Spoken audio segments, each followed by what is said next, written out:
서울 강남의 찬란한 불빛이 흐르는 빌딩 숲 한가운데 작은 국수 가게가 조용히 문을 열고 있었습니다. 한눈에 봐도 주변의 고급 식당과는 어울리지 않는 겸손한 외관이었지만 그곳을 지키고 있는 김순희 할머니의 정성만은 결코 작지 않았죠. 손님들은 허기진 배를 채우러 들르는 단골이 대부분이었지만 그들조차 할머니가 이토록 부지런히 가게를 운영하는 이유를 완전히 알지는 못했어요. 할머니는 이곳에서 국수를 만드는 일이 단순한 생계 수단이 아니라 30년 전 잃어버린 딸과의 추억을 붙잡는 유일한 방법이라고 생각하고 있었어요. 직원들은 할머니가 수십 채의 건물을 소유하고 있는 거부라는 사실을 알고 있었습니다. 그런데도 매일 새벽같이 가게에 나와서 육수를 끓이고 면을 준비하시는 걸 보면 왠지 모르게 안쓰럽다는 생각도 들었죠. 하지만 할머니에게 이 가게는 돈보다 더 소중한 무엇인가로 가득 차 있었어요. 잔잔한 추억과 그리움이 깃든 이 공간을 다른 사람에게 맡길 수 없었던 거예요. 문을 열고 들어서면 옛날 분위기가 물씬 풍기는 사진 액자가 한 켠에 놓여 있었어요. 사진 속에는 아직 젊었던 할머니와 어린 딸이 함께 환하게 웃고 있었죠. 할머니는 매일 아침 그 사진을 바라보며 잃어버린 딸의 모습을 머릿속으로 떠올리곤 했어요. 오늘은 혹시 딸이 나타나 주지 않을까 하는 기대를 놓을 수 없었기 때문이었죠. 직원들은 그 사진이 누구인지 알고 있었지만 더 깊이 묻지는 않았어요. 할머니의 사연을 함부로 들춰내기는 어려웠고 할머니 스스로도 과거의 상처를 쉽게 얘기하지 않았거든요. 다만 조용히 국수 육수를 끓일 때면 할머니가 혼잣말로 중얼거리는 소리를 가끔 들었어요. 오늘도 딸이 돌아오길 빌어. 짧은 한마디였지만 그 속에는 큰 바람과 간절함이 가득 담겨 있었죠. 사람들은 할머니가 주는 국수를 먹으면서 묘한 따뜻함을 느꼈습니다. 국물 한 모금에 마음이 편안해진다고들 말했어요. 어쩌면 그 국수 한 그릇에 할머니가 30년 동안 지켜온 사랑과 그리움이 고스란히 배어 있었기 때문인지도 모르겠어요. 정말 맛있네요. 이 집 국수가 최고야. 손님들이 만족해할 때마다 할머니는 빙긋 웃으며 대답했어요. 맛있게 드셔주셔서 고마워요. 돈을 벌기 위해 이 가게를 운영하는 게 아니라는 사실은 누구라도 곧 눈치챌 수 있는 부분이었어요. 왜냐하면 할머니는 가게 수익에 크게 관심이 없어 보였거든요. 어쩔 때는 손님이 없어 가게가 한산해도 망설임 없이 자리를 지키고 있었어요. 그저 언젠가 딸이 올지도 모른다는 생각에 하루도 빠짐없이 문을 열고 있었던 거예요. 30년이라는 긴 세월 동안 할머니는 수없이 딸을 찾아다녔습니다. 수소문도 해보고 전문가를 고용해 본 적도 있었지만 별다른 소득이 없었어요. 길에서 딸과 비슷한 또래의 여성을 보면 괜히 따라가 보기도 했지만 매번 실망만 안고 돌아올 뿐이었죠. 조금이라도 닮았다고 느껴지면 가슴이 쿵쾅대며 가만히 있지 못했어요. 그러나 늘 결과는 똑같았고 남는 것은 기약 없이 흘러가는 시간뿐이었어요. 할머니가 딸을 잃게 된 나를 생각하면 지금도 눈앞이 캄캄해지곤 했습니다. 불과 5살밖에 되지 않은 딸이 혼자 골목길을 뛰어다니던 기억이 어렴풋이 떠올랐어요. 잠시 한눈을 판 사이에 아이가 보이지 않았고 온 동네를 찾아다녀도 흔적조차 없었죠. 결국 경찰에 도움을 요청했지만 딸은 그 후로 행방이 묘연했어요. 그때의 충격과 죄책감이 할머니를 평생 따라다니고 있었던 거예요. 하지만 할머니는 딸을 포기하지 않았습니다. 딸이 다시 돌아와도 부끄럽지 않을 만큼 성공해야 한다고 마음먹었어요. 그래서 처절할 만큼 열심히 일했고 운도 따라줘서 사업이 크게 번창했어요. 부동산 투자에 성공해 수십 개의 빌딩을 소유하게 되었지만 마음속 허전함은 여전히 그대로였어요. 결국 아무리 재산이 늘어나도 딸에 대한 그리움은 사라지지 않았던 거예요. 직원들은 종종 할머니가 우두커니 창밖을 내다보는 모습을 봤습니다. 그 시선이 참 간절해 보였고 마치 기다리는 사람을 향해 간절히 부르고 있는 듯한 느낌이었어요. 사람들은 이 작고 허름한 국수 가게가 왜 아직도 폐점되지 않고 버티고 있는지 궁금해했지만 그 이유는 그렇게 깊고 슬픈 사연에 닿아 있었죠. 할머니는 이곳이 마지막으로 딸과 함께했던 소중한 추억이 담긴 장소라고 말씀하곤 했어요. 그 말이 사실이라면 이 가게는 돈으로 살 수 없는 너무나 값진 공간이었겠죠. 어느 날은 할머니가 우연히 옛날 일기를 꺼내 보았습니다. 그 일기에는 딸을 잃은 후 절망 속에서 하루하루를 버텨냈던 기록이 빼곡했어요. 나는 딸이 돌아오길 기다리면서 살고 있다. 언젠가는 내 품에 안길 거라고 믿어. 눈물이 얼룩진 페이지가 할머니의 지난 시간을 고스란히 전해주고 있었죠. 그렇게 차가운 겨울바람이 부는 아침이면 할머니는 어김없이 문을 열었습니다. 조용한 국수 가게 안에서 따뜻한 국물 냄새가 피어올랐고 사람들은 그 향기를 따라 하나둘 들어왔어요. 그리고 할머니는 고개를 들어 길을 바라봤어요. 오늘도 딸이 문을 열고 들어올지도 모른다는 희미한 기대를 품으며 작은 한숨을 내쉬었어요. 매서운 겨울바람이 코끝을 얼려버릴 듯한 어느 날 아침이었어요. 김순이 할머니는 변함없이 이른 새벽부터 가게에 나와 육수를 끓이고 있었죠. 커다란 솥 안에서 피어오르는 뜨거운 김은 스산한 새벽 공기를 조금이나마 달래주고 있었어요.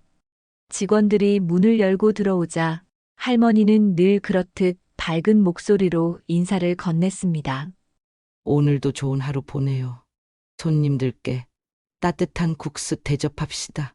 하지만 그날은 왠지 모르게 할머니의 시선이 자꾸 가게 밖에 머물렀어요. 가슴 한쪽이 묘하게 떨리는 느낌이 들었고 뭔가 특별한 일이 일어날 것만 같았거든요. 문을 열고 테이블을 정리하던 중 할머니는 갑자기 가게 앞에 웅크리고 있는 사람을 발견했어요. 낡은 담요에 몸을 감싼 채 추위에 떠는 노숙자 여성이었죠. 얼굴은 새하얗게 질려 있었고 손가락은 얼어붙은 듯 보였어요. 할머니는 잠시 망설였지만 이내 여성을 향해 다가갔어요. 추우니까 안으로 들어와요. 주위를 두리번거리며 망설이는 기색이 역력했지만 결국 할머니의 부드러운 부름에 이끌려 가게 안으로 들어왔습니다. 차가운 바깥 공기와는 달리 가게 안은 난로 덕분에 금세 땀이 맺힐 정도로 따뜻했어요. 여성은 벌어진 실내의 온도차에 잠시 눈을 끔벅이다가 구석진 테이블로 조심스럽게 걸어갔어요. 그리고 마른 목을 축이려는 듯 긴장된 표정으로 의자에 앉았어요. 할머니는 그런 여성을 위해 갓 끓인 뜨거운 국수를 조심스럽게 가져다 주었어요. 이거라도 드시고 조금이나마 몸을 녹이세요. 부드러운 목소리와 함께 국수 그릇을 살짝 밀어 놓았어요. 여성은 손을 떨며 젓가락을 잡았지만 막상 국수를 한 입 떠먹는 순간 숨죽였던 허기가 한꺼번에 몰려온 듯 했어요. 그녀는 연신 국물을 후루룩 들이켜며 허겁지겁 면을 입에 우겨 넣었어요. 가게 안은 그 여성의 거친 호흡 소리와 국수 먹는 소리만 울렸어요. 식탁 위로 김이 모락모락 올라오자 여성의 얼굴에 미묘한 안도감이 번졌어요. 한동안 제대로 된 식사를 하지 못했는지 국수를 다 비울 때까지 고개도 들지 않았어요. 할머니는 그 모습을 지켜보며 애달픈 마음이 들어 조심스럽게 물 한 잔을 건네셨어요. 급하게 드시면 체하실 테니 천천히 드세요. 할머니의 말에 여성은 그제야 숨을 고르며 고개를 들었어요. 그리고 입술에 묻은 국물 자국을 닦으며 작게 한숨을 내쉬었어요. 눈꺼풀이 붉게 달아오른 채 아주 낮은 목소리로 말했어요. 감사합니다. 이내 뱃속이 조금이나마 채워졌는지 여자는 두 손을 무릎 위에 살포시 모았어요. 그 위태롭던 시선에는 아직 경계심이 남아 있었지만 따뜻한 국물 덕분에 얼굴에 생기가 돌아오고 있었어요. 할머니는 천천히 다가가 혹시 더 필요한 건 없는지 살펴보았어요. 의외로 여자는 아무것도 요구하지 않고 그저 미안한 듯 고개를 숙였습니다. 여기 앉아서 잠시만 쉬고 가세요. 밖은 많이 춥잖아요. 할머니는 날로 가까운 자리를 권유했어요. 여성은 작은 목소리로 고개를 끄덕였고 의자에 몸을 깊숙이 기댔어요. 뜨거운 국수를 허겁지겁 먹느라 가쁜 숨을 몰아쉬던 그녀는 그제야 조금 안정을 찾았어요. 정적이 맴도는 사이 할머니는 다시 조리대로 돌아갔어요. 그러면서도 혹여나 여성이 불편해하지 않을까 수시로 뒤를 힐끗 보았어요. 여성은 더 이상 국수를 먹지 않았지만 온기가 느껴지는 실내에서 잠시라도 마음의 문을 열어보려는 듯 했어요. 그 짧은 순간에 가게 안에는 묘한 따스함이 감돌았어요. 국수를 다 비운 여인은 서서히 식기를 내려놓았습니다. 그리고 비어있는 그릇을 조심스럽게 바라보다가 사소한 죄책감이라도 드는 듯 시선을 피했어요. 할머니는 살며시 미소 지으며 그녀에게 다가갔어요. 속은 좀 괜찮아요? 추울 텐데. 더 드시고 싶으면 말씀하세요. 여자는 잠시 눈을 감았다 뜨더니 씁쓸한 웃음을 흘렸어요. 그러곤 작게 중얼거렸어요. 정말 감사합니다. 이렇게 따뜻하게 대해주시는 분은 처음이에요. 그녀의 목소리는 작았지만 그동안 겪어온 외로움과 고단함이 고스란히 묻어 있었어요. 그 모습을 지켜보던 할머니는 알 수 없는 마음의 떨림을 느꼈어요. 왠지 모르게 익숙한 느낌이 스쳤지만 정확히 무엇 때문인지 그때는 잘 몰랐죠. 그저 자기 목에 걸려있는 반쪽 하트 목걸이가 문득 떠올랐고 가슴 한켠이 쿵쾅거렸어요. 가만히 바라보니 여성의 목에도 낡은 목걸이가 하나 걸려 있었습니다. 거무스름하게 변색된 작은 하트 장식이었는데 모양이 묘하게 익숙하게 느껴졌어요. 할머니는 혹시나 하는 생각에 자신의 목걸이를 꺼내 살짝 비교해 봤어요. 두 목걸이가 너무나 흡사했죠. 할머니의 목걸이는 반쪽 하트였고 그 여성 목에 걸린 것도 같은 반쪽 하트 모양이었어요. 가슴이 갑자기 세차게 뛰었어요. 할머니는 숨이 멎을 듯한 긴장감에 사로잡혀 조심스럽게 두 목걸이를 맞대봤어요. 그러자 마치 처음부터 하나였던 것처럼 반쪽과 반쪽이 완벽히 이어졌죠. 그 순간 할머니는 자신도 모르게 숨이 턱 막혀왔어요. 30년 동안 찾아 헤매던 단서를 이렇게 뜻밖의 장소에서 발견했기 때문이었죠. 할머니의 손이 떨렸어요. 이 목걸이 어디서 얻으신 거예요? 여성은 무언가를 눈치챈 듯 놀란 표정으로 목걸이를 쥐었어요. 제가 어릴 때부터 가지고 있던 거예요. 이 목걸이를 절대 잃어버리면 안 된다고 들었어요. 여성은 갑자기 두려워 보였지만 동시에 본인도 믿기 어려운 상황이라는 듯 했어요. 가게 안은 잠시 숨소리마저 고요해졌어요. 다른 직원들과 손님들도 무슨 상황인가 싶어 조용히 지켜보고 있었죠. 할머니는 떨리는 목소리로 다시 물었어요. 혹시 성함이 어떻게 되나요? 여성은 잠깐 망설이다가 작은 목소리로 대답했어요. 다영이라고 해요. 순간 할머니의 눈에 눈물이 고였습니다. 다영이라는 이름은 30년 전에 잃어버린 딸의 이름과 똑같았거든요. 가슴 속에서 터져나오려는 감정을 주체할 수 없었어요. 정말로 꿈인지 현실인지 분간이 안 될 정도로 심장이 요동쳤죠. 아, 다영. 내가 너의 엄마야. 할머니는 결국 울먹이는 목소리로 평생 숨겨왔던 진실을 꺼냈어요. 다영은 믿기 어렵다는 표정으로 할머니를 바라봤고 주변 사람들의 눈빛도 일제히 두 사람에게 쏠렸어요.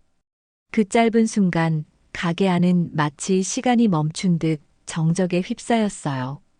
다영은 떨리는 손으로 목걸이를 만지작거리면서 자신이 걸어온 지난 날을 털어놓기 시작했습니다. 어린 시절 길을 잃고 난 후 어떤 가난한 부부에게 입양되었다고 했죠. 그 부부는 적은 수입으로도 다영을 돌보려고 애썼지만 이미 너무 힘겨운 삶을 살고 있었대요. 결국 다영은 제대로 된 교육을 받지 못하고 어릴 때부터 일을 시작하게 되었어요.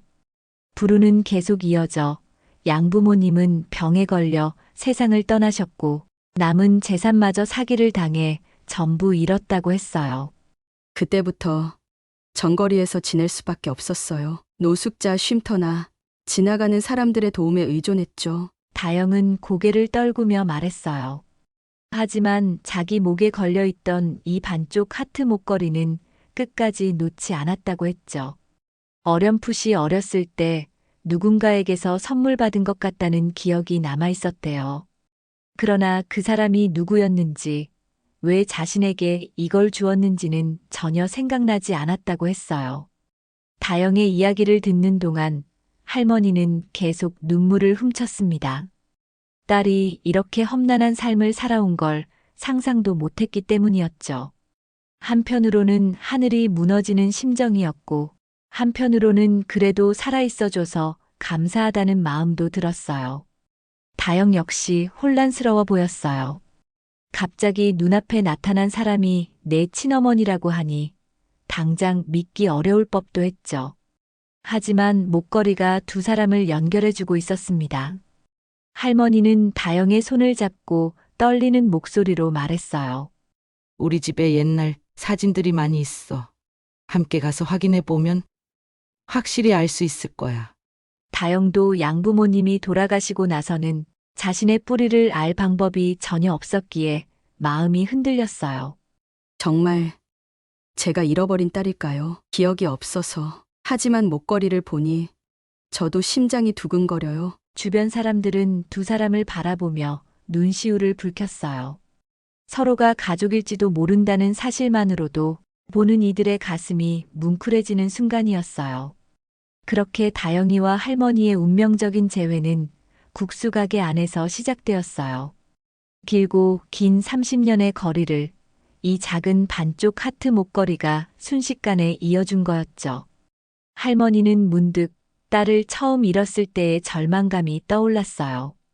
그리고 5살짜리 어린 다영이가 복잡거리는 골목을 뛰어다니던 모습도 스쳐 지나갔죠.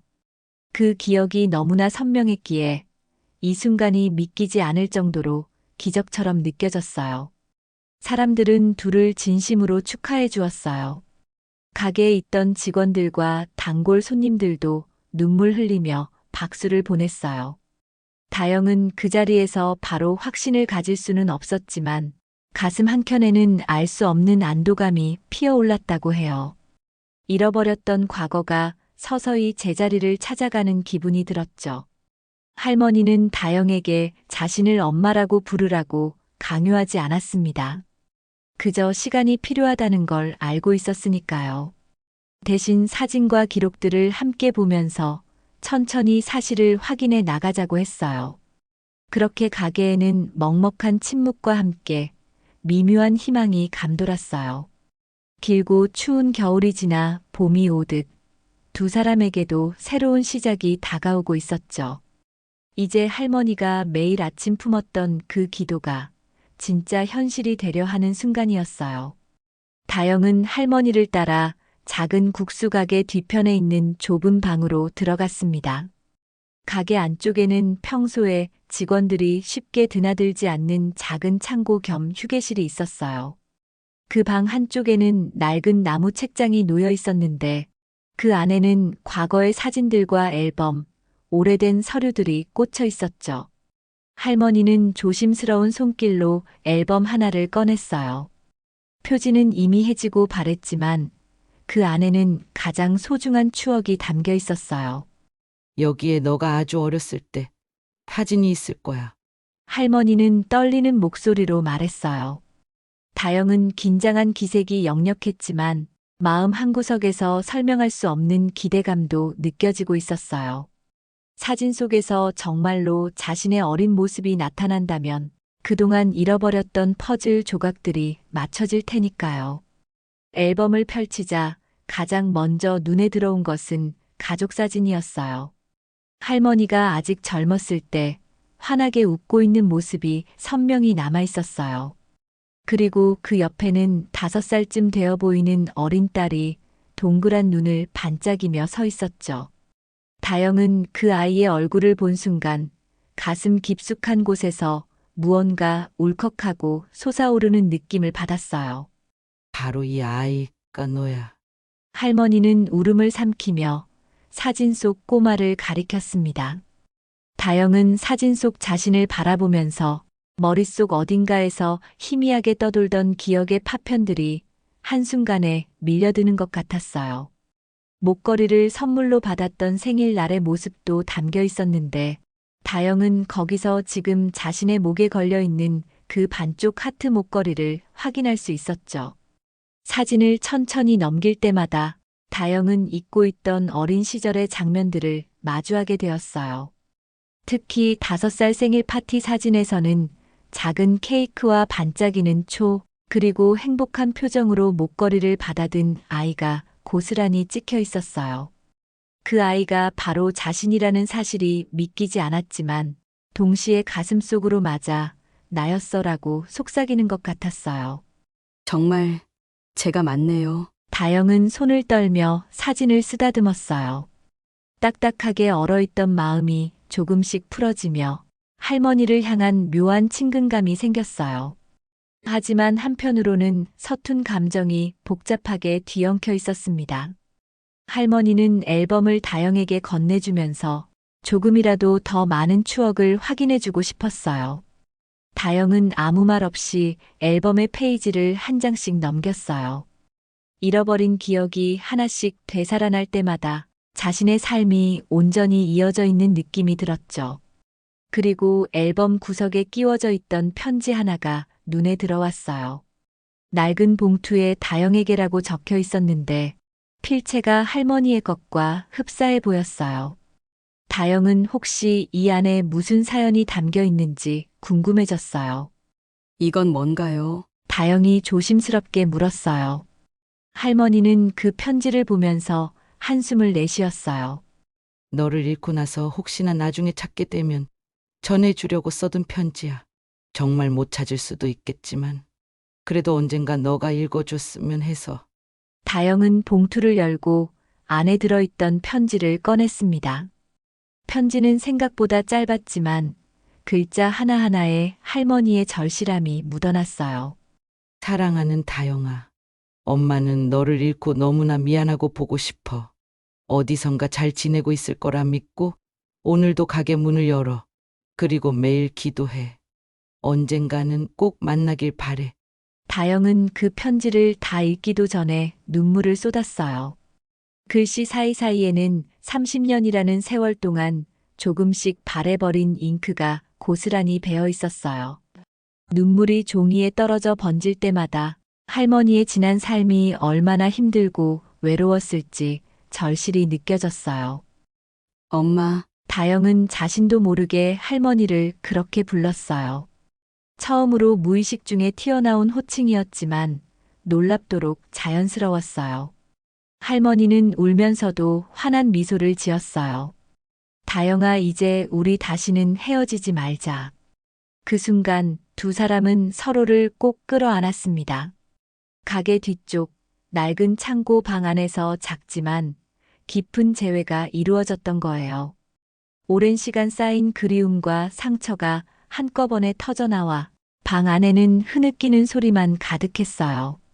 그러나 그 눈물에는 슬픔보다 안도와 희망이 더 많이 담겨 있었어요. 한참을 울고 난 뒤 두 사람은 뒤늦게 서로를 바라보며 웃었어요. 눈물 범벅이 된 얼굴이었지만 그 웃음 속에는 사랑하는 가족을 다시 찾은 기쁨이 깃들어 있었어요. 이제 할머니와 다영은 혼자가 아니었어요. 잃어버렸던 모녀의 인연이 온전히 이어졌고 앞으로 함께 걸어갈 날들이 눈앞에 펼쳐져 있었어요. 그날의 감동적인 순간은 국수가게 직원들과 손님들에게도 잊지 못할 장면이 되었어요.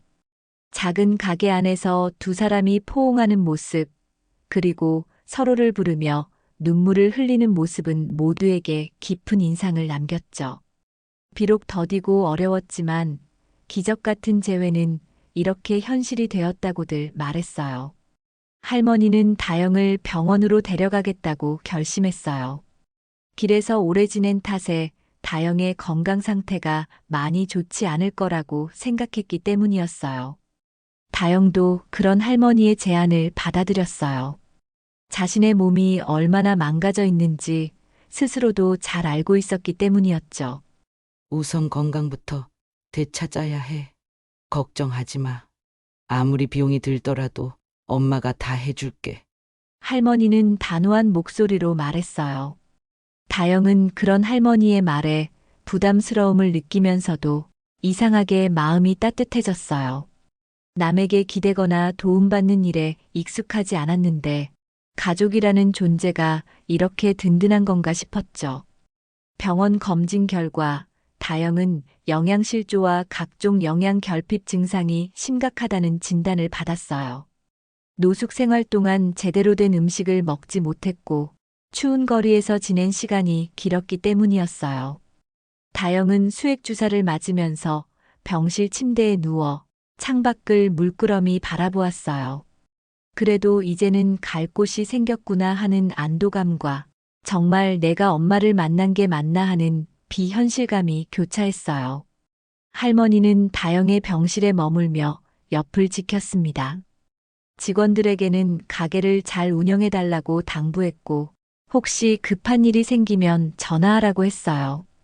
그러나 딸을 되찾은 이상 이제 할머니에게 가장 중요한 일은 다영의 건강을 돌보는 거였어요. 직원들도 다영을 찾아와 안부를 물었고 정성껏 손편지와 간식을 전해주었어요. 다영은 그 따뜻한 호의가 낯설면서도 마음 깊숙이 스며드는 걸 느꼈어요. 치료와 영양 공급이 반복되는 며칠 동안 할머니와 다영은 가만히 앉아 서로의 지난 삶을 조금씩 이야기했어요. 다영이 어떻게 양부모님과 살았는지, 언제부터 거리 생활을 시작했는지, 어떤 사람들을 만나 어떤 일을 겪었는지. 할머니는 듣는 내내 마음이 무너져 내리는 기분이었어요. 딸이 이렇게 고생할 동안 자신은 부를 축적하며 호의호식했다는 죄책감도 들었죠. 하지만 다영은 오히려 이렇게 말했습니다. 엄마가 열심히 살아주셔서 정말 다행이에요. 제가 이렇게 찾아왔을 때 엄마가 건강하시고 경제적인 여유가 있으셔서 지금 저를 치료해 주시잖아요. 그게 얼마나 감사한 일인데요. 할머니는 그 말을 듣고 마음속 응어리가 조금씩 풀어지는 느낌을 받았어요. 그러면서 딸의 생각이 이렇게 깊은 사람이라는 것을 새삼 깨닫게 되었어요. 다영이 조금씩 호전되자 할머니는 집 대신 준비해둔 새 아파트로 다영을 데려가고 싶어 했어요. 고급 주상복합 건물이었고 안전시설도 잘 갖춰져 있었죠. 하지만 다영은 고개를 살짝 저었어요. 너무 화려한 곳에서 지내는 게 아직은 불편해요. 잠시만 시간을 주세요. 조금만 천천히 적응하고 싶어요. 할머니는 딸의 마음을 존중하기로 했어요. 결국 다영은 병원에서 퇴원한 뒤 일단 할머니의 집 한쪽 방에서 지내게 되었어요. 할머니는 기뻐하면서도 어떻게 하면 딸에게 더 편안한 환경을 만들어줄 수 있을지 고민했어요. 잠자리를 따뜻하게 마련하고 다영이 좋아할 만한 간식을 준비하며 혹시 필요한 것은 없는지 하루에도 몇 번씩 물었어요. 다영은 그런 할머니가 귀찮다고 느껴질 법도 했지만 이상하게도 마음 한편이 훈훈해지는 걸 느꼈어요. 어느 정도 몸이 회복된 뒤 다영은 할머니와 함께 국수 가게에 나가보기로 했어요. 어린 시절에는 이곳에서 짧게나마 어머니와 함께 국수를 먹었던 기억이 있을지도 모른다고 생각했죠. 가게 문을 열고 들어서자 익숙한 국물 냄새가 코끝을 간지럽혔어요. 어서 오세요. 직원들이 다영을 반겨주었어요. 다영은 자리 구석에서 조용히 가게를 둘러보았어요. 홀 구석에는 작고 낡은 액자가 한 번 더 걸려 있었습니다. 할머니와 다영이 함께 찍은 어릴 적 사진이었죠. 다영은 그 사진을 보면서 머릿속으로 여러 가지 감정을 느꼈어요. 정말로 내가 여기서 엄마와 함께 지냈었구나. 이제는 내가 엄마 곁에 있을 수 있겠지. 그 생각에 가슴이 따뜻해졌어요. 그날 할머니는 직접 끓인 국수를 다영에게 내밀었어요. 맛 좀 봐봐. 우리 가게의 대표 메뉴야. 다영은 수줍게 웃으며 젓가락을 들었어요. 국수를 한 입 맛보는 순간 뜨끈한 국물과 부드러운 면발이 몸속 깊은 곳에 번져갔어요. 뭔가 익숙하면서도 동시에 새롭고 뭉클한 맛이었어요. 정말 맛있어요. 이제 알겠어요. 손님들이 왜 엄마 국수를 좋아하는지. 다영은 눈을 반짝이며 말했어요. 할머니도 뿌듯한 표정으로 고개를 끄덕였어요. 이제부터 이곳에서 엄마와 딸이 함께 만들어 나갈 새로운 이야기가 시작될 것 같았어요. 며칠 뒤 다영은 할머니에게 조심스럽게 부탁했어요. 저를 키워주신 양부모님 묘소에 가고 싶어요. 돌아가신 뒤로 한 번도 찾아가지 못했어요. 그분들께 감사 인사를 꼭 하고 싶어요. 할머니는 망설임 없이 고개를 끄덕였어요. 그래야지. 그분들이 다영이를 얼마나 사랑했는지. 나도 함께 알고 싶어. 우리 함께 가자. 다영은 예상치 못한 할머니의 배려에 잠시 놀랐지만 곧 마음이 따뜻해졌어요. 할머니는 다영의 마음을 온전히 이해해 주려 노력하고 있었어요. 다영은 양부모님의 묘소 위치를 정확히 기억하지 못했어요. 그래서 꽤나 수소문을 해야 했는데 다행히 양부모님이 묻혀 있는 작은 지방 공동묘지의 위치를 알아낼 수 있었어요. 다영은 꽃과 간단한 제사 음식을 준비했고 할머니와 함께 차를 타고 그곳으로 떠났어요. 공동묘지에 도착하자 바람이 조금 차가웠습니다.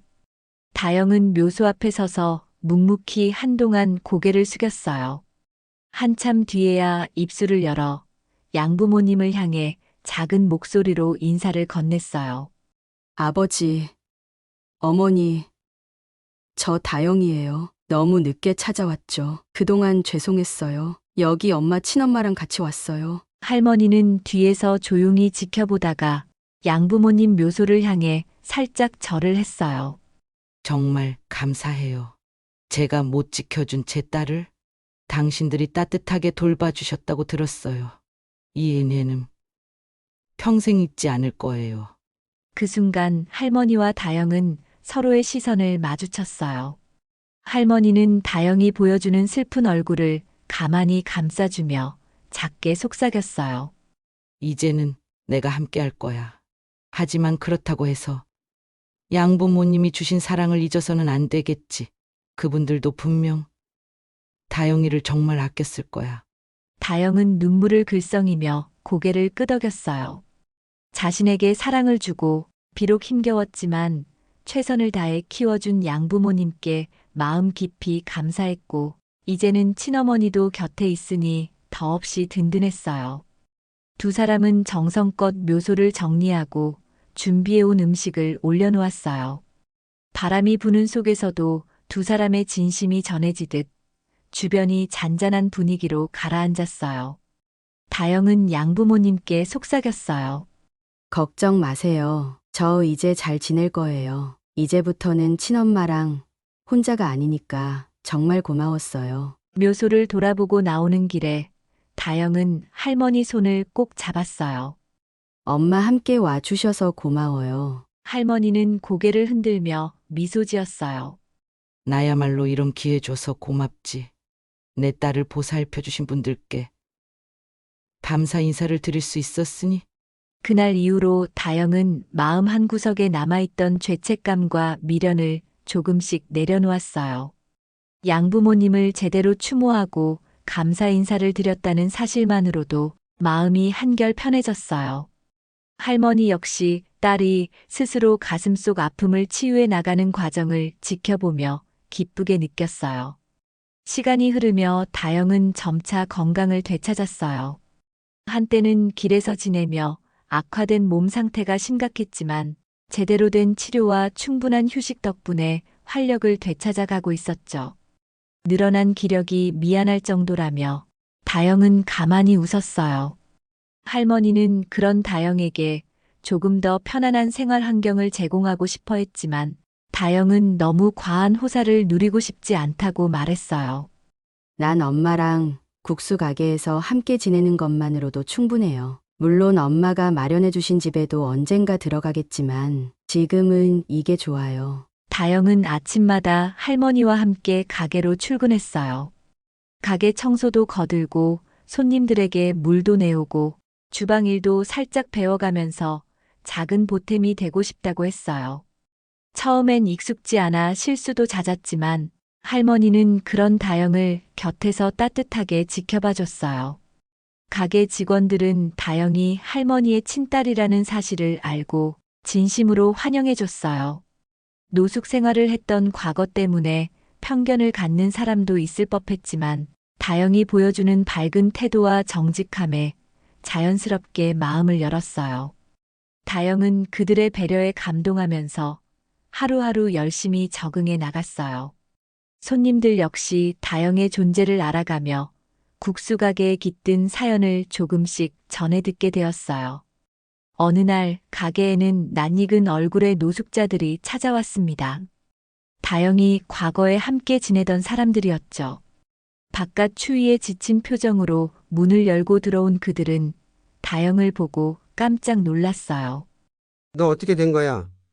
언젠가 사라지더니 여기서 일하고 있었구나. 다영은 그들에게 미안한 마음과 함께 반가움을 느꼈어요. 정말 갑자기 사라져서 미안해요. 제가 친어머니를 찾아서 이렇게 지내고 있어요. 그 노숙자들은 한편으로 다영을 부러워하기도 했지만 진심으로 축하해주는 모습이었어요. 가게에 들어와 뜨거운 국수를 한 그릇씩 먹고 어딘가로 다시 떠나야 했지만 잠깐의 휴식이라도 취할 수 있어 다행이라고 말했어요. 그날 이후 다영은 자신과 같은 처지에 놓인 사람들을 돕고 싶다는 꿈을 갖게 되었어요. 노숙 생활의 고통이 얼마나 큰지 직접 경험해 봤기 때문에 그들에게 조금이라도 희망을 주고 싶었어요.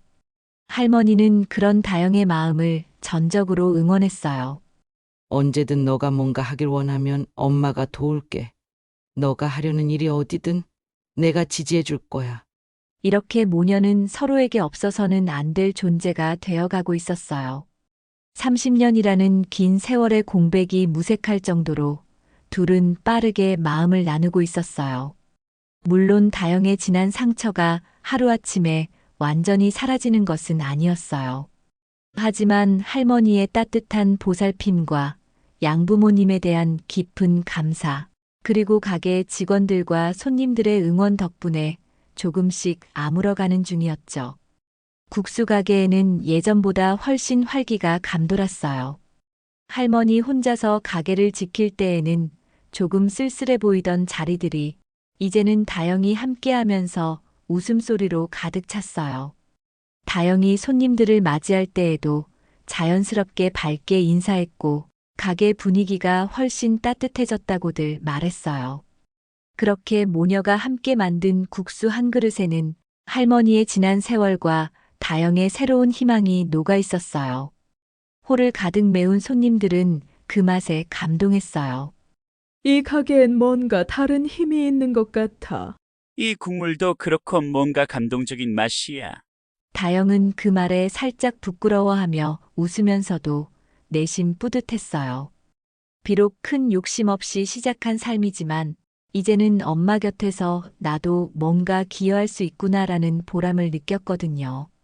그렇게 다영이와 할머니는 지난 30년의 간극을 메워나가며 서로에게 더 깊이 스며들고 있었어요. 사람들은 그 모습을 보면서 가족이란 피로 맺어진 것만이 전부가 아니라 마음으로도 이어지는 존재라는 걸 다시금 깨달았어요. 이곳 국수 가게에서는 적어도 그 소중한 사실이 매일매일 확인되고 있었어요. 어느 날 밤 다영은 잠자리에 들기 전 목걸이를 꼭 쥐고 잠깐 기도를 했어요. 양부모님께 감사하고 할머니가 무탈하기를 바라는 작은 바람을 속삭였어요. 그리고 자신을 기다려 주었고 또 한 번 인생을 살 기회를 준 세상에 고마움을 느꼈어요. 침대에 누워 창문 밖을 바라보니 도시의 불빛이 은은히 번져 있었어요. 그 광경을 바라보며 다영은 속으로 다짐했어요. 이제부터는 내가 엄마를 도울 거야. 그리고 나처럼 힘든 사람들도 함께 돕고 싶어. 더 이상 과거에만 머물지 않을래. 그 결심과 함께 눈을 감은 다영의 얼굴에는 희미한 미소가 떠올라 있었습니다.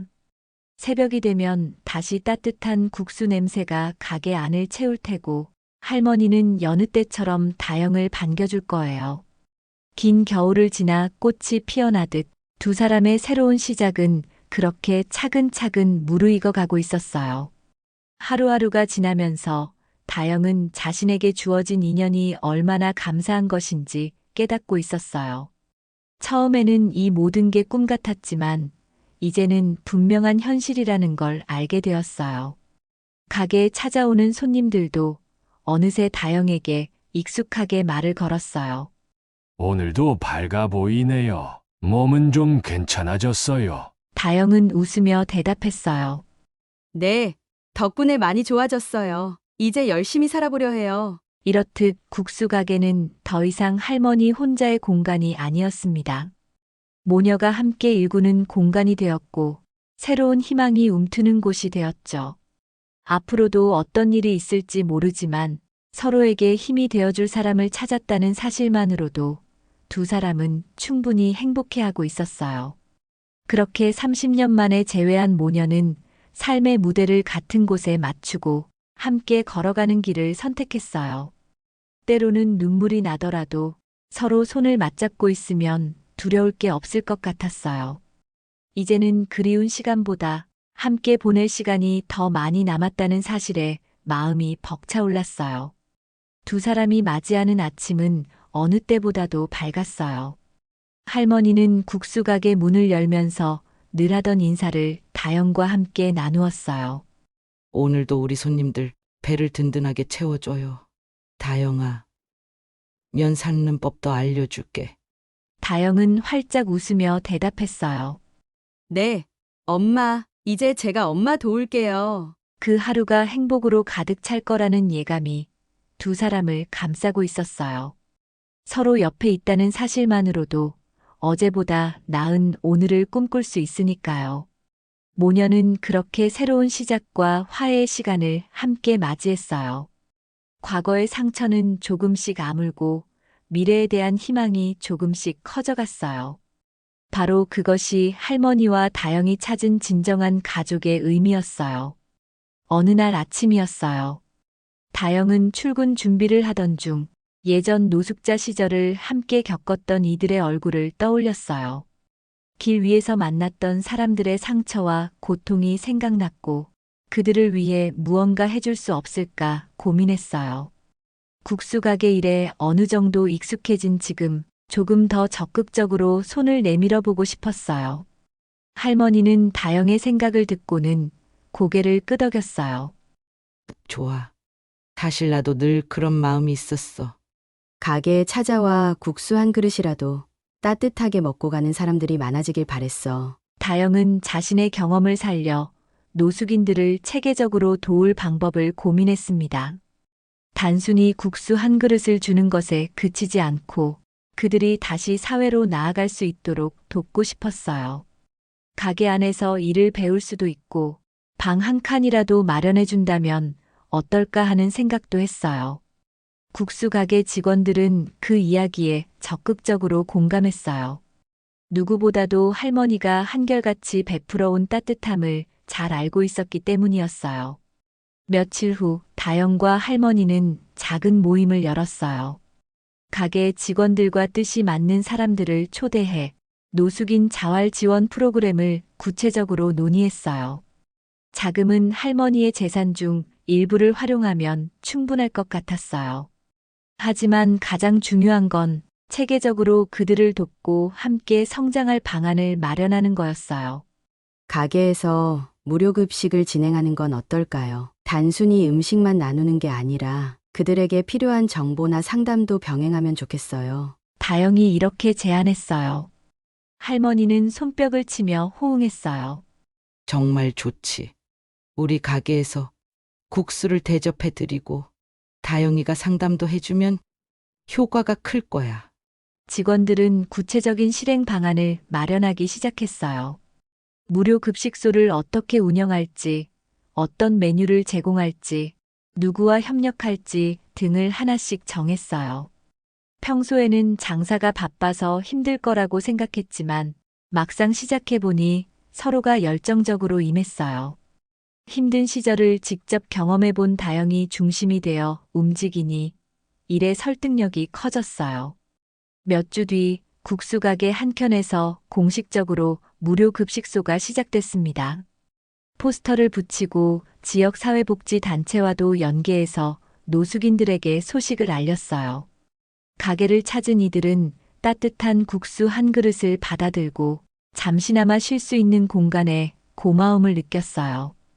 다영은 손님들을 일일이 맞이하며 필요한 걸 물었어요. 안녕하세요. 오늘 몸은 좀 괜찮으세요? 혹시 잠시 상담해 드려도 될까요? 다영은 그들의 상황을 듣고 가능한 지원책을 알려주었어요. 취업 정보를 함께 찾아보기도 했고 치유 프로그램이나 의료 지원도 연결해 주었어요. 할머니는 주방에서 국수를 끓이면서도 틈틈이 밖을 내다보았어요. 이 가게가 더 이상 자기 혼자만의 추억에 갇힌 공간이 아니라 누군가에게 생명줄처럼 작용하는 터전이 되었다는 사실에 뿌듯해했어요. 직원들도 이런 변화를 기쁘게 받아들였어요. 어쩌면 가게가 가지는 의미가 이전과는 전혀 달라지고 있었어요. 한편 매스컴에서도 이 이야기를 관심 있게 다뤘어요. 서울 강남 한복판에 위치한 작은 국수 가게가 노숙인 자활을 돕고 있습니다. 기자들이 찾아와 취재를 하며 다영의 사연까지 전해들었어요. 길에서 고생하던 사람이 이제 노숙인들을 돕는 모습에 감동하는 사람들이 많았어요. 취재가 보도되고 나서 사람들은 모녀의 이야기에 큰 관심을 보였습니다. 특히 다영이 직접 상담해주는 모습을 보며 진정성이 느껴진다는 반응이 많았어요. 다영은 오히려 주목받는 상황에 쑥스러워했지만 더 많은 이들을 도울 수 있다면 그만큼 좋은 일이 아닐까 생각했어요. 무료 급식소가 자리를 잡아가자 다영은 다음 단계로 더 확장된 지원책을 고민했어요. 예컨대 노숙인들이 일정 기간 일을 배우고 숙식도 해결하면서 새로운 출발을 준비할 수 있는 프로그램을 만드는 거였어요. 할머니가 운영하는 다른 건물 중 몇 곳을 개조해 활용할 수 있다는 의견도 나왔어요. 할머니는 적극 찬성했어요. 가진 게 많아도 소용없어요. 어차피 떠날 때는 다 놓고 가는 거잖아요. 살아있는 동안 누군가에게 도움이 된다면 그게 제일 큰 기쁨이죠. 할머니는 이렇게 말하며 웃었어요. 그 웃음이 참 따뜻해 보였어요. 그렇게 노숙인을 위한 자활센터 프로젝트도 서서히 추진됐어요. 다영은 담당 직원들과 함께 건물을 돌아보며 어떤 구조로 고쳐야 할지 살폈어요. 침실과 취사시설, 교육실 같은 게 필요하다는 의견이 나왔고 많은 사람이 도움을 주겠다고 자원했어요. 왜 부자인데 작은 국수 가게나 하고 있나? 한때 의아해하던 이들도 이제는 할머니와 다영의 진심을 이해하게 되었어요. 가게에는 늘 북적이는 분위기가 감돌았어요. 무료 급식소를 통해 배부르게 국수를 먹고 나가는 사람들, 그들에게 상담을 해주는 다영, 열심히 서빙하고 요리하는 직원들의 모습이 하루하루를 채워가고 있었어요. 할머니는 어느 순간 가게 뒷문을 열고 나가 하늘을 바라봤어요. 딸을 다시 만나기 전에는 이 가게가 나한테는 슬픔을 붙잡는 곳이었는데 이제는 기쁨을 나누는 곳이 되었어요. 할머니는 스스로도 놀랄 만큼 마음이 편안해졌어요. 한편 다영은 상담을 진행하면서 여러 사람들의 이야기를 접하게 됐어요. 복잡한 사연을 간직한 이들이 많았고 일부는 질병, 갑작스러운 실직 등으로 길 위에 내몰렸어요. 다영은 그들의 말에 귀 기울이며 자신이 할 수 있는 최선을 다해서 안내해 주었어요. 어떤 이들은 다영을 언니나 누나라 부르기도 했어요. 언니 말을 들으니까 힘이 나요. 나도 다시 시작해 볼래요. 이런 한마디에 다영은 보람을 느꼈어요. 과거에 자신도 누군가의 작은 말 한마디가 절실했던 적이 있었거든요. 이제는 그 역할을 자신이 해줄 수 있다는 사실이 마음을 뜨겁게 했어요. 무료 급식소가 어느 정도 자리를 잡자 이번에는 다영이 직접 노숙인 쉼터를 돌아다니며 홍보에 나섰어요. 어두운 길모퉁이에서 불안한 눈으로 잠들어 있는 사람들을 발견하면 국수가게 주소가 적힌 작은 전단지를 내밀었어요. 시간 되시면 여기 한번 들러주세요. 무료로 국수도 드릴 수 있고 상담도 해드려요. 대부분은 처음엔 의아해했지만 다영의 진심 어린 태도에 차츰 마음을 열었어요. 어느 날 밤 다영은 길에서 자신과 똑같은 반쪽 하트 목걸이를 한 채 얼어있던 과거의 자신을 떠올렸어요. 그 순간이 바로 인생의 전환점이 되었던 것처럼 이제는 누군가에게 새로운 전환점을 선물할 수도 있지 않을까 하는 기대를 품었어요. 그렇게 국수 가게는 점점 더 많은 사람들에게 희망을 주는 장소가 되었어요. 직원들도 서로 협력하며 어떻게 하면 더 나은 시스템을 만들 수 있을지 고민했습니다. 다영이 제안한 아이디어를 현실화하기 위해 가게 내부를 조금씩 개조해서 식사 공간과 상담 공간을 분리했어요. 필요하면 밤에도 문을 열어 긴급 상황에 처한 노숙인을 잠시라도 보호할 수 있게 했어요. 할머니는 매일 아침 국수를 끓이면서도 작은 TV를 통해 뉴스나 신문 기사 등을 살펴봤어요. 국수 가게 이야기가 여러 매체에 소개될 때마다 생각했어요. 이제 우리가 하는 일이 좀 더 알려지고 있구나. 근데 너무 과도한 관심이 다영에게 부담이 되진 않을까. 그러나 다영은 의외로 담담했어요. 엄마, 걱정 말아요. 어차피 우리 하는 일은 사람들을 돕는 거잖아요. 그걸로 상처받을 이유는 없어요. 할머니는 그 말에 다시 한번 고개를 끄덕였어요. 그래. 너가 그렇다면 나도 그걸로 만족해. 그 뒤로도 국수 가게의 무료 급식 활동은 꾸준히 이어졌어요. 많은 노숙인들이 이곳을 통해 짧게나마 휴식을 취하고 길을 찾았어요. 다영이 직접 상담해준 이들 중에는 일자리를 구해 자립에 성공한 사람도 생겼어요. 어떤 사람은 편지를 남겨두고 떠나며 적었어요. 고맙습니다. 덕분에 다시 일어설 힘을 얻었어요. 그 편지를 읽은 다영은 눈시울이 붉어졌어요. 노숙 생활 시절 자신도 누군가의 사소한 배려 하나에 하루를 버티곤 했다는 기억이 떠올랐어요. 그렇게 힘든 시간을 이겨낸 사람이 또 다른 사람에게 희망을 전해주는 모습은 주변 사람들에게도 커다란 감동을 줬어요. 할머니는 이제 확실히 느끼고 있었어요. 돈은 많은 것을 해줄 수 있지만 결코 모든 것을 해결해주지는 못한다는 사실을요. 결국 사람의 마음을 움직이고 눈물을 닦아주며 다시 살아갈 용기를 주는 건 함께 나누는 사랑이라는 걸 깨닫게 되었어요. 다영도 그 점에 전적으로 공감했고 두 사람은 서로에게 든든한 버팀목이 되었어요. 이처럼 모녀가 함께 펼치는 나눔의 기쁨은 주변에 더 큰 영향을 미치기 시작했습니다. 옆 가게 사장님들도 가끔씩 참여해 옷이나 생필품을 기부해 주었어요. 지역 주민들은 이들의 선행을 진심으로 응원했고 직접 봉사활동을 하러 오는 사람들도 늘어났어요. 가게는 이제 더 이상 평범한 국수 가게가 아니었어요. 힘든 이들에게 새로운 희망이 되어주는 따뜻한 안식처가 되었어요.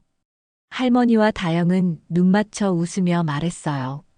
우리 이렇게 계속 나아가요. 더 많은 사람들에게 좋은 영향을 줄 수 있다면 그게 바로 우리가 할 일이죠. 무료 급식소가 안정적으로 운영되던 어느 날이었어요. 다영은 아침 일찍 할머니를 찾아가 조심스럽게 종이 한 장을 내밀었어요. 그 종이에는 새로 건설된 자활센터의 설계도가 담겨 있었어요. 곧 완공될 거예요. 특별히 방 2개를 더 만들었어요. 하나는 아예 임시 거처로 쓰실 수 있고, 다른 하나는 상담실로 쓸 수 있을 것 같아요. 할머니는 설계도를 보며 고개를 끄덕였어요. 정말 빠르게 진행됐네. 이제 거기서 더 체계적으로 사람들을 도울 수 있겠지? 다영은 설레는 표정으로 대답했어요. 네. 노숙인들 중에는 기존 쉼터가 낯설어서 적응 못하는 분들도 많잖아요. 그래서 여기서 조금 더 편안하고 자유로운 분위기를 만들고 싶어요. 두 사람은 자활센터가 완성될 날을 손꼽아 기다렸습니다. 할머니는 가끔 현장에 나가 직접 공사 상황을 살펴봤어요. 건물이 점차 모습을 갖춰갈 때마다 이곳에서 새 출발을 할 누군가를 떠올리며 미소를 지었어요. 다영 역시 상담을 할 때마다 곧 새로운 공간이 생길 테니 조금만 더 버티자고 힘을 북돋워 주었어요. 한편 국수 가게는 여전히 분주했어요. 무료 급식소가 열리는 날이면 많은 이들이 찾아왔고 가게 직원들은 땀을 뻘뻘 흘리며 일했어요. 다영은 주방에 들어가 면을 삶는 법을 할머니에게 배웠어요.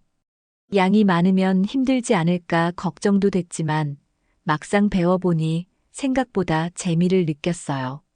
엄마, 이제 저도 국수 좀 만들어 볼래요. 손님들이랑 노숙인들에게 제가 끓인 국수를 대접하고 싶어요. 할머니는 한참 동안 불안한 표정을 지었어요. 물론 좋지.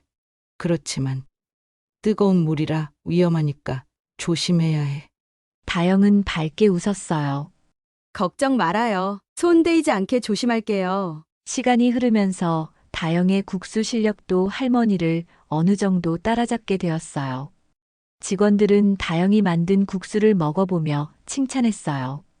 이제는 다영 씨, 국수 맛도 일품이에요. 두 분이 힘 합치면 우리 가게 더 잘 되겠어요. 다영은 쑥스러워하며 괜히 고개를 숙였어요.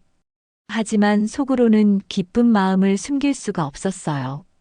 가게를 찾는 손님들은 그동안의 사연을 알고 모녀를 응원하는 말을 건네곤 했습니다. 특히 다영이 국수를 끓이는 모습을 보며 말했어요. 어머나, 이제 모녀가 같이 요리하네요. 보기 좋아요. 다영은 그럴 때마다 생각했어요. 엄마와 함께 무언가를 할 수 있다는 게 이렇게 행복한 일이었구나. 자활센터 완공일이 가까워지자 여러 사람이 축하 인사를 전해왔어요. 다영은 그곳에서 작은 개소식을 열기로 했어요. 노숙인들과 가게를 도와준 모든 사람들을 초대해 새로운 시작을 축하하고 싶었어요. 할머니는 가게에서 인기 있는 국수를 대량으로 끓여 행사장에 마련해 둘 생각이었어요. 마침내 센터가 완공된 날이 왔어요. 다영과 할머니, 직원들, 그리고 자원봉사자들이 건물 앞에서 테이프 커팅을 했어요. 노숙 생활을 하던 이들도 삼삼오오 모여들어 직접 눈으로 새 건물을 확인했어요. 창문마다 햇빛이 들어올 수 있게 크고 밝은 유리창을 달았고 내부는 깔끔하고 따뜻한 색감으로 꾸며져 있었어요. 다영은 센터 내부를 둘러보며 새로 마련된 방과 주방, 상담실, 공동 거실 등을 설명해 주었어요. 한쪽 벽에는 노숙인들의 재능을 살릴 수 있는 프로그램 일정표도 붙어 있었어요. 여기서 그림을 그릴 수도 있고, 음악을 배울 수도 있어요. 취업을 위한 교육도 받을 수 있고요. 이 말을 들은 사람들은 기대에 찬 표정으로 고개를 끄덕였어요.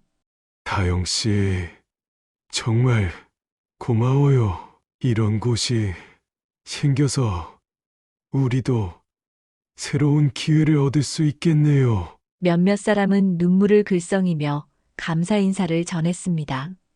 다영도 눈시울이 뜨거워졌어요. 아니에요. 정말 열심히 살아보겠다는 여러분의 의지가 없었으면 우리도 이렇게까지 할 수 없었을 거예요. 개소식이 한창일 때 할머니가 직접 끓인 국수 냄새가 행사장에 퍼졌어요.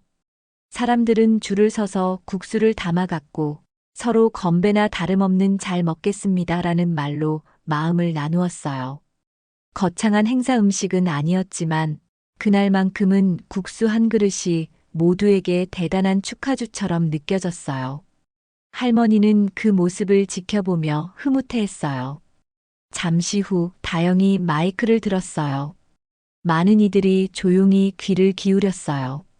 오늘 이 자리까지 오기까지 많은 분들이 도와주셨어요. 저희 할머니, 가게 직원들, 자원봉사자들, 그리고 노숙 생활을 함께 견뎌온 친구들까지 저는 여러분 모두에게 감사드려요. 그리고 앞으로 이 센터가 많은 분들의 새로운 출발점이 되길 바랍니다. 그 말에 사람들은 뜨거운 박수로 화답했어요. 다영은 박수 소리 사이로 할머니와 눈을 마주쳤어요. 할머니는 고개를 끄덕이며 미소 지었어요. 모녀의 사이에는 이루 말할 수 없는 뿌듯함과 사랑이 오가고 있었어요. 행사가 끝난 뒤 다영과 할머니는 센터 마당 벤치에 앉아 잠시 휴식을 취했어요. 노을빛이 건물 외벽을 곱게 물들이고 있었어요.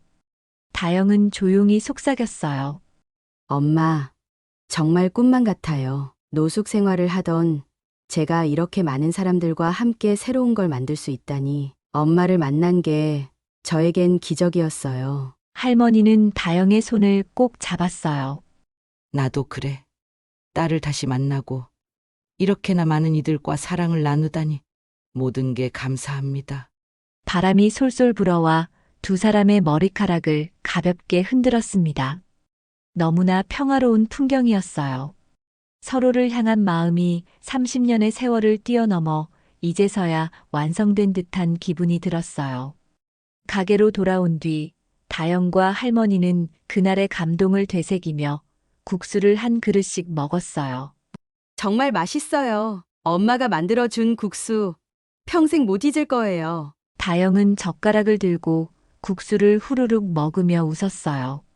할머니도 흐뭇한 표정으로 따라 웃었어요.